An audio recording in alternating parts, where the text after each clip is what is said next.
Hello viewers and welcome to the School's Corner with me, Mr. Mahmoud Dembo Sanya. Today, we are tackling a critical issue affecting our schools. Students' indiscipline towards teachers in recent times. We have had increasing concerns about disrespectful behavior, disruptions in the classroom, and even outright aggression directed to educators. This not only impacts the learning environment but also takes a toll on the moral and well-being of our dedicated teachers. To shed light on this issue, we have Mr. Sang M. Mendy, the esteemed Vice Principal of Kingston Basic Circle School, joining us today. Yeah, thank you, Mr. Mahmoud Dembo Sanyang, and it's a pleasure being here. Mr. Sang M. Mendy, thank you for being here. We are eager to hear your insights on the challenges, the underlying causes, and potential solutions to these growing problems. To go with my first question, what specific types of indiscipline and harassment are teachers experiencing most frequently? Is it verbal abuse, physical threats, disruption of classes, cyberbullying, or is it the parents or the students who are doing these harassments to the teachers? Thank you, Mr. Sanyang. I think it's a very good question. To answer your question, I will try to do my best. But I think to be definite will be really difficult as cases are kind of special to different types of schools or different types of institutions. It could be peculiar. But I think most common cases will be verbal and sometimes could be physical to a certain extent that can go beyond just being physical, but it can be very violent in nature. So these are some of the abuses or the things that teachers are going through or experiencing in schools, especially from, let's say, from upper grades, like from grade 5, 6, 7, 8, and so on. What existing measures are in place to address these issues, and how effective have they been in deterring such behavior and supporting affected teachers? Yeah, to be specific, I don't think I've seen any policy from whether the Ministry of Basic and Secondary Education or from Higher Science and Research or whatsoever, from any concerned institution or organization towards the protection of teachers, because we can see that even in schools we have policies that are geared towards protecting the children from the teachers, or policies that have been set aside to protect children or learners from any staff in the school environment. But I've not seen where I'm not saying it's not existing. Just like I said, this could be isolated cases also. I'm just saying it could be, I can say I'm 100% or 98% or whatsoever percentage right, that I am sure that we don't have policies that protect teachers from students. So these are the deterrents that are not there. So you will realize that since this is not there, parents know that there are policies in school that have been formulated or set aside to make sure that children are protected from teachers in terms of abuse. And but there are no policies that have been set up aside to protect the teachers also from learners in terms of abuse or any form of harassment or whatsoever harm. So I think this is one of the reasons why we are seeing this surge in students misbehaving to an extent of verbal abuse or physically attacking or confronting a teacher, or cyber abuse or whatsoever. We've seen it is going on. We've seen students or learners or pupils attacking teachers to a point that most of them were harmed If not for any other thing, or maybe by divine intervention or something else, some teachers could have lost their lives in the process. Because, like I said, the problem here is we need to have policies in schools, policies at government level, policies at the educational level, the ministry, to ensure that teachers or workers at school are also protected from these school-going kids. Okay, do you think these issues are increasing, at schools, particularly in the Gambia? We might say that we have most of the cases have been reported on different media outlets, on social media. Uh, do you think it is because school heads are not addressing these matters properly, or is it the fault of the schools, or is it the fault of the communities, or is it the fault of the parents? I think it's a shared responsibility. I think it's a shared failure. Like I said, when you want things done right, you have to start from the head. It has to be something that has to come from the top.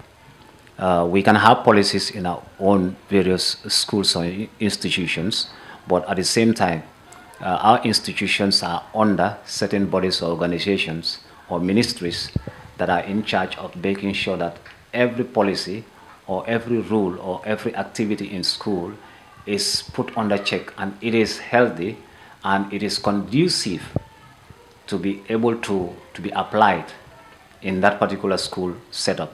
So if this thing is not happening, then you will realize that it's a collective failure. I think the government should take the lead, and then the Minister of Education should also follow suit, because they are the ministry on the government that is in charge of school issues and learning in the country. So it doesn't matter what kind of level they are in charge, so they should be able to develop policies like that or rules like that that will protect also the teachers and every staff working in a school environment, because students are here from different backgrounds. They are also here in at different levels. You have students that are, let's say, 14 years, 15 years, 16. In some schools, you have students that are up to 17 or 18 years. And look, we are built differently. Some kids might be very strong physically. They might be bigger than the teacher. So that alone is a problem. So we talk about the physical part of it, because not every teacher in a school can physically confront all the children under them and fight them or even beat them physically. It's not possible. Some of the kids or some of the students in your class, if you want to take them on one, they will knock you out. So, but what is there to make sure a teacher is protected, to make sure that professional is protected, for them to come to the class or come to the school environment and know that I'm a professional, I'm here, and those that I am teaching to try and change or mold their lives should see me as a professional. I'm not to be abused, I'm not to be bullied, I'm not to be disrespected. So then there will be a healthy relationship between the students and the teachers. If not, if the students feel like they are protected because there are policies that say that you must not apply corporal punishment or whatsoever, it becomes an abuse. And if you don't mind, you can lose your job. Who wants to lose his job? Nobody. So these are the problems. I think it's a collective failure. The community has a part to play, because we all come from communities. A country starts from two people. It's the man and the woman. Then you have a family. The family starts a community starts a nation. So the people that work in schools are from homes. So we have to come together and look at how we can work on these things, so that this kind of trend will be completely eradicated, because it's a thing of morals. It's a thing of morals. So we just have to come together and make sure that we do something. So when we say is all schools in the Gambia. So I can say, including your school. Yes, all schools. All schools. We don't have the policies. We don't have any formulated policy that says that a teacher is protected from a child. A child must not do this to the teacher. We just say, we just make it a general commandment, like say, don't be rude to your teachers, listen to your teachers, don't misbehave. Come on. They hear the same thing every day. Don't be rude to elders. That's a general principle. It doesn't have to be like uh, you don't even need to tell them that, because in the streets somebody tells them that. At home somebody tells them that be respectful to elders. So your tutor or your teacher is an elder. So, but we have to go a step beyond that. We just have to come up with policies that protects everybody in the school system, both teachers, parents, and also students. If not, we will continue having these issues, because some of the students feel like they are on top of the world because they are coming from different backgrounds. The kind of discipline is different from in homes. Just like I usually say, some children or some students come from houses, some come from homes. So those that come from home, they are different. They have a different upbringing. They are cultured very well. Or those that come from a house setup, they have different behaviors and they can be violent to anybody, regardless who you are, from fellow pupils to admin to ordinary teacher in the school. So my school is not an exception. We don't have the policies that protects our teachers and our workers, and we have to have it so that students must know that there are boundaries. Not only a boundary of don't disrespect your teacher. No, there are certain things you must not do. It helps the relationship.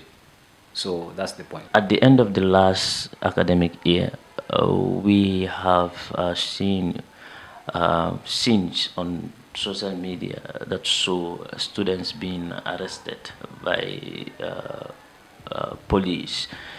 Students in the name of they have completed secondary school.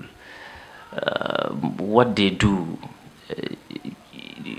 is it that the heads of schools, I mean principals, and are they not aware of what the children are doing at the end of, completing was completing was exams, and then we don't call it a celebration, we call it I can say they misbehave, going to the streets, blocking the streets, and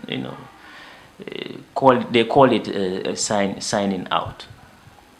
Would you allow your students to uh, do that every year? They finish such exams in the name of signing out. Well, in the school premises, because like the school corridors are limited. So the school has rules.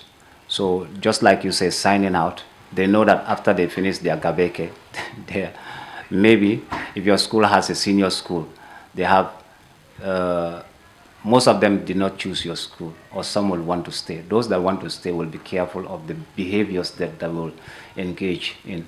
And those that have already made up their mind to go to other schools will behave anyhow outside the corridors of your school. So within your school premises, you can deter that, or you can be strict. You can apply certain measures to say that nobody does that here, no one, and that's the rule. Nobody does it. But you can see that don't do it in the school, because one, they will come up against the administration. They'll be faced with something that will just repel them and force them not to do it. It will be quelled. But what they do, they organize themselves. These students are very, very organized. They have they coordinate themselves. They talk. They share information, and then they come up with a strategy where and how and what to do on these particular days. So, and I think it's very, very shameful. It's very, very shameful and uh, disappointing at the same time to see that kids, students at that age, go out in the street and misbehave to that extent, to that degree, without any sign of respect or regard for law, for decency, or any sign of morals. It's like they are saying the school system or the school project is not working. Because here we are, after 9 years of studies, this is who we are. So that tells you how far that nation is going to go. If people behave like that, and those are the people that we are looking forward to, we are looking up to change the nation. If the nation is good, they have to make it better. If the nation is at a point of better, they have to make it best. So we have to keep changing, we have to keep evolving. But if people like that are out there, then there's no hope. So it is just irresponsible, unacceptable. Schools are trying, but schools cannot stop them when they are outside there in the street. After all, they finish with you, they are done. They've done their was. That's the end of them. They sign out. They've done their gabeke. That's the end of them. They've signed out. The only thing is if they happen to do any damage in the school, or they happen to break any law whilst they are still within the school perimeter or premises during that type of behavior or activity, well, the school has every right for them when they come back for their Gabeke results or WAS results to lay down any penalty, because if you destroy something that belongs to the school, you have to pay. You have to pay. All right, to my second but last question. What resources or support do teachers feel they need to better manage these situations and feel safe and respected at work? Like you might mention of there are no policies governing pertaining to whenever, let's say, when teachers are harassed or challenged by students at school. So, what mechanisms do you think should be, put play and for the protection of teachers so that they will be able to do their work to their, best of abilities? I think I will still go back to my point. We need to sit down and look at where we are going. We need to sit down and look at the trend of the level of indiscipline in our nation. We need to sit down and ask ourselves sincerely, let's journey into a sobering reflection into our societies, okay, and check whether we are really ready as a people to evolve, to move on, and join the bandwagon of the modern, generation of development, advancement in terms of science, technology, inventions. Are we a people that are serious and ready to join this global community of modern ideologies? But we cannot, unless and until we wake up from our slumber, because we are losing our value. In the absence of discipline, I don't think we can have a headway, because the people that we are counting on to be able to take our country forward, okay, those people don't have any level of moral standards. They don't have discipline.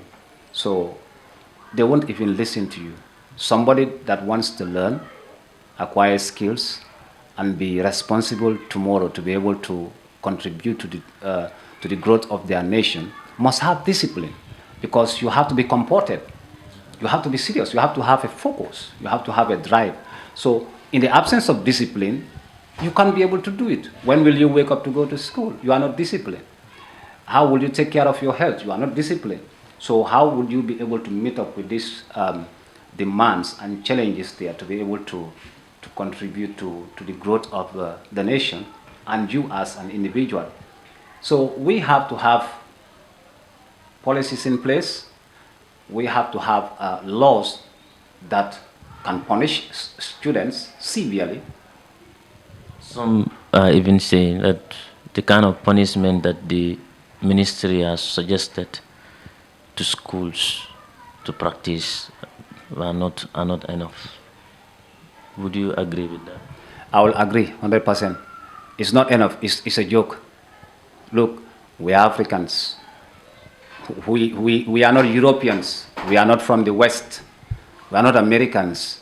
All those people, before they came up with democracy and child rights, check how they lived before. They live in total discipline, self-control, sacrifice, and hard work for their nation. They built their nation together. There was no compromise in terms of discipline. Everybody was disciplined and focused in making sure that their nations come out of the Stone Age, come out of darkness, and compete with other nations around. They sacrifice. But you cannot sacrifice without discipline. You need to have discipline. So let them not come here and try to take us back, because we want to come out of the darkness also. We want to improve. We want to advance.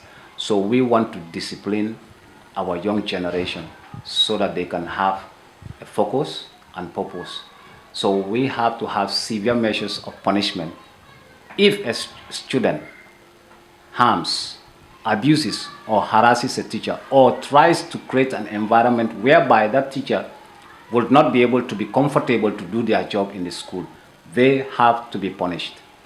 The administration has to be empowered to expel that particular pupil or student on the grounds of harassing a teacher. Because sometimes you hear people say that, no, you cannot just expel the student because they have a problem with the teacher. What do you mean? So my son should slap me and my wife clap for him? Or the society say that I've come white? No, it's wrong. It's not acceptable. It's not acceptable. The day you slap your father, you are supposed to leave that house. Who is in charge? So students must understand that there are laws, there are regulations that are in place for the teacher, that professional, to know that my job here is to mold that life, that young life, that learner, that knowledge or skill seeker. My job is not to abuse them or to exploit them. But on top of that, the skill seeker, the knowledge seeker, the learner, the student must also know that I cannot also take advantage of this person just because there are no laws, being put in place to serve as a boundary to protect him. They know it. They know that we cannot beat them. We cannot punish them. There are just light and, let's say you detain a student, detention. Some students enjoy detention because if you detain them, you have to detain them in a manner which is related to education or something they like doing. You cannot force them to do something else. It's going to be like you are abusing them again because you are forcing them to do something that they don't want, something that is detrimental to their mental or whatsoever, anything that has to do with the life that is comfortable with them. So we just have to be serious. We just have to employ mechanisms that will protect both sides. We have policies, we have regulations that controls teachers not to abuse students, but also every worker has to be protected from those people he's serving. I think that one makes sense, so that the relationship can be healthy, so that learning can even take place. Because if I'm not comfortable, if I feel like that class does not accord me of any respect or discipline, imagine if we don't protect our teachers. Some teachers are caricatures. Students can say anything to a teacher. They can behave anyhow. Imagine if I enter the class and you misbehave and I ask you to go out and you refuse because there's no policy that empowers the teacher to push you out of his lessons. What do you think is going to happen? Learning cannot take place. So I am not motivated to come to that class and give my best. My final question, Mr. Mendy. I've heard so many Gambians argue, debate on social media platforms in the streets that our educational system is outdated. Well, in a sense, I will agree with them. I will definitely have to agree with them because we just have to adjust, and we are not just going to adjust by just pushing a bit. We are going to adjust by leaping. Okay, we are going to double leap because we are definitely behind. Look, if we are serious about advancement and being part of the global community of countries that are really interested in the socio-economic growth of our country and our people, I think we have to change our educational system, the way we set it, the way we structure it, the way we plan it. Everything has to be overhauled. That education is fine. The books, they are fine, they are okay. Our history is okay. We need to know those things. Yes. Yes. But to be realistic, our educational approach is weak. We have to restructure it from the nursery to the senior schools, to colleges, to the universities, and even tertiary institutions or technical institutions in this country must be checked. We have to know their syllabus, we have to know their curriculum. People should be trained based on education that can make them employment, not employment seekers. They should be ready-made, tools or resource by the time they finish their educational career, their formal education career. By the time they finish, they should not be hanging around looking for jobs. Jobs should be looking for them. And if jobs don't look for them, they should be able to create jobs and get other people that have the skills to join their line of business or art or whatever establishment to be able to find a place where they can utilize their skills. These problems are even arising, students' misbehavior are even arising at schools because they don't have interest in the education system of our country. Yeah, it's boring. We're just reading. We go to school to read. What are we reading? How can you make English a core subject? We are not serious. English, a core subject. You forgot about agriculture. You forgot about PE, home science, welding, technical drawing, woodwork, sewing. These are things that kids should be able to play with like toys and then discover a passion. And from a passion, then there's a profession. So we are just not structuring. We don't have a pathway. We are reading. What are we reading? We are reading somebody's language. You are reading to speak what? French. You are reading to speak English. Look, they are French already. They are English already. You are reading to teach you. You are reading to go where? Just have your skills. The French people are looking for African footballers because of their skill. It's not because they can speak French. The language does not play the game. It's the ability of the person. So it's not about language. When you have a skill, language is not the barrier. The person that needs your skill will learn your language and look for you. Not the other way around, because he needs what you have. So he has to find a way to communicate with you. It's his problem.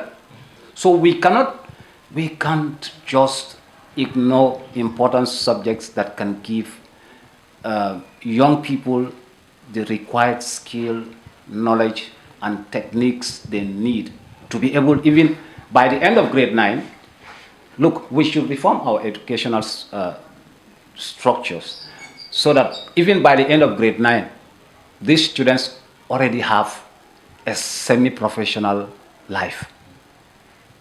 Somebody should be able to open a food corner somewhere and cater food for people to eat because they've done home science. Somebody should be able to open a small shop where they can make shoes. Somebody should be able to open a small shop where they can paint, they can carve, they can use clay and make, any kind of thing.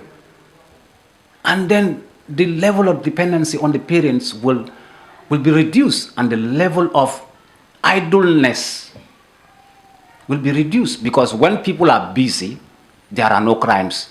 What time do you have to sit down and plan and strategize and begin to think evil when your hands are busy, when your head is busy on how do I make my business better? How do I make sure that I wake up in the morning, get breakfast, provide lunch, provide dinner? I need a good house, okay? I need to take care of my parents. I need to contribute to the welfare of my community. So all these things comes from education. Look, I'm going to give you this statement.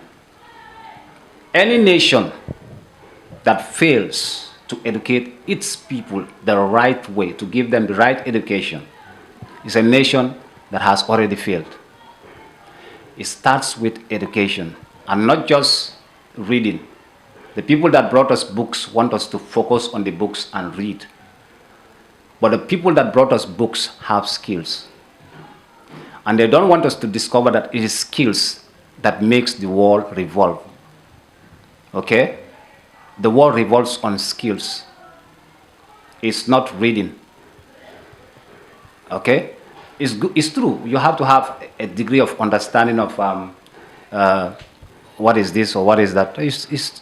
That's what I say. It's just formal. It's just part of it. It's just by the way. It's not the most important. The most important is the children, young people, should be taught to discover their passion. All of us have a gift. All of us have a way that we need to follow. So all of these boys and girls in the street, girls depending on boys or men, and they give them the opportunity to exploit them because of sex. They buy sex. If girls are out there selling their bodies because they have nothing to do, they have nothing to do. If she has her shop, if she has her salon, come on, she's going home with money. You will not talk to her about money. And men also want responsible women to be mothers of their children and managers of their home. So they just don't want any kind of woman. So that's how the society should go. The bottom line here is, let us overhaul, let us change our educational system. It's a joke. Let us change our educational system. That's the vice principal of Kingston Basic Cycle School in Lamendaranka. That's all we have for you in this edition of the School's Corner, TSC, on Suitable Plus TV. We have a Facebook page. Don't forget to subscribe and like our page as well. If this video is really interesting and really educative, like it and share it. Thank you. See you next time.